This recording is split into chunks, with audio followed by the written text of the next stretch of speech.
Hey, what's up everybody? This is Dom, and today I'm bringing you my full review of the Samsung Galaxy S5. I've been using this device for a little over 2 weeks now, and I feel like I've had enough time to give you an honest opinion and tell you a little bit about what I like and dislike about this phone. Also, if you'd like to see the Samsung Galaxy S5 compared to the Galaxy S4, HTC One M8, or Apple's iPhone 5S, I'll be sure to leave links to my comparison videos down below, but let's go ahead and start out by taking a look at the specifications here. On the Galaxy S5, you will find a 5.1-inch 1080p Super AMOLED display with 432 pixels per inch. Along with that, we have a 2.5 GHz Snapdragon 801 processor, the Adreno 330 GPU, 2 GB of RAM, and a 2800 mAh battery. As far as design goes, you won't find much different here when compared to the Galaxy S4, but we do have a different style back cover, which I actually prefer, and a USB 3.0 port on the bottom, but most everything else is in the same place,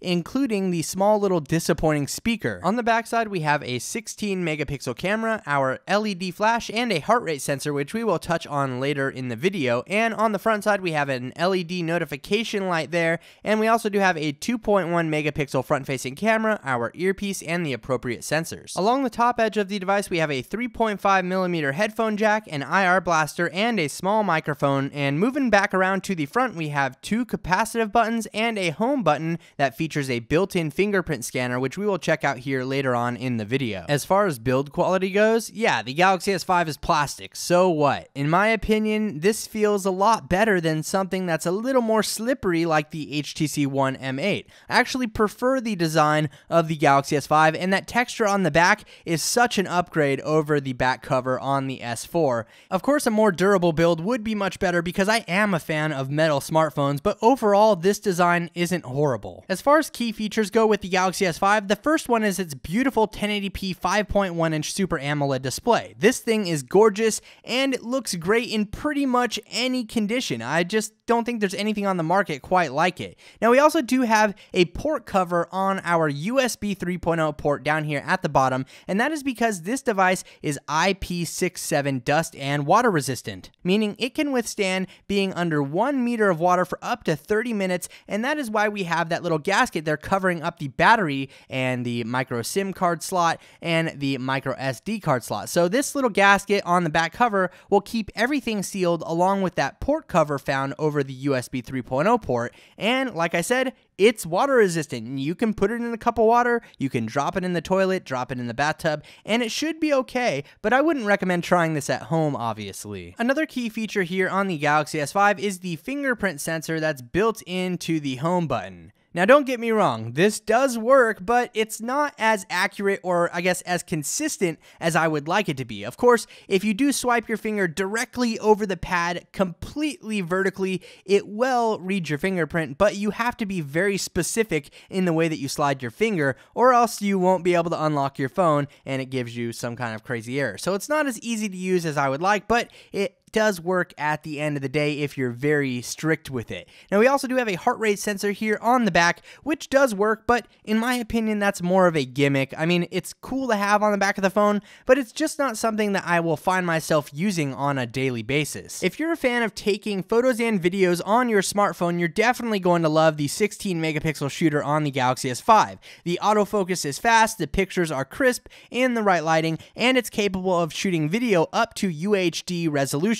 But unfortunately, the 4K mode doesn't include video stabilization, so you're going to have to bump it down to 1080p in order to take advantage of that. You also do have some similar effects that we've seen on other Galaxy devices, but overall, I think the camera is an enjoyable feature on this device. As you can see, the demo pictures here look pretty good, but they were all shot outdoors as well. When you get into lower lighting situations, the pictures are alright, but as you can see, we start to pick up some grain. As far as video quality goes, here's some footage that I took on the Galaxy S5. Obviously, I was using a tripod, but you can see the video quality is definitely here, and if you're shooting in 1080p, you won't have to worry about any shaky video, so that's why I suggest staying away from the UHD recording. Now, we also do have a special mode here called Selective Focus, and this will allow you to focus on the background or the foreground after a picture has been taken. So you snap the picture, it has to process the picture, and then you can go into the gallery here, and you can edit the selective focus previous options and switch between them as you please, and then go ahead and save the photo and be done with it. It's kind of a cool feature, but you do have to take photos under very specific conditions in order for this to work properly,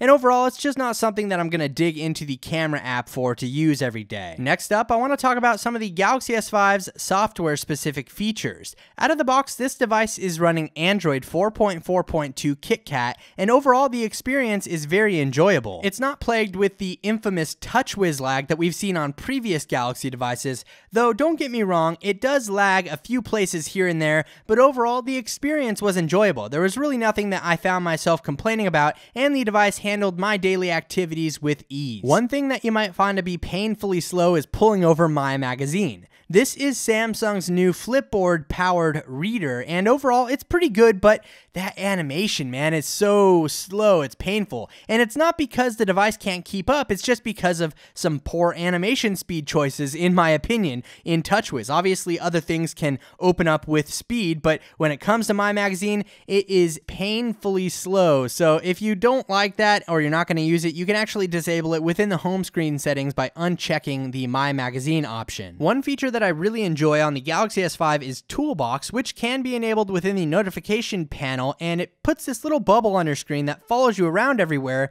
with access to 5 of your favorite apps. So it's basically like a shortcut bar that will be available to you anywhere within the operating system, which I found to be extremely handy. Now you can customize these apps, as I mentioned, and all you have to do is go into the edit settings there, and you can check off 5 different apps here, and overall I found this feature to be extremely useful. Now if you find yourself in a situation where you need to keep your photos, videos, or files on lockdown, private mode will help you do that. So after you've enabled the mode and set up a passcode method, you can go into like the file manager or the gallery app and hide those. So basically all you have to do is select certain photos, files, or videos, and then you can move them to the special private mode, and once you turn off private mode, they will no longer be visible to anybody that could be using your phone without authenticating private mode first. One last feature that I would like to discuss here is ultra power saving mode. Now this will help extend your battery life,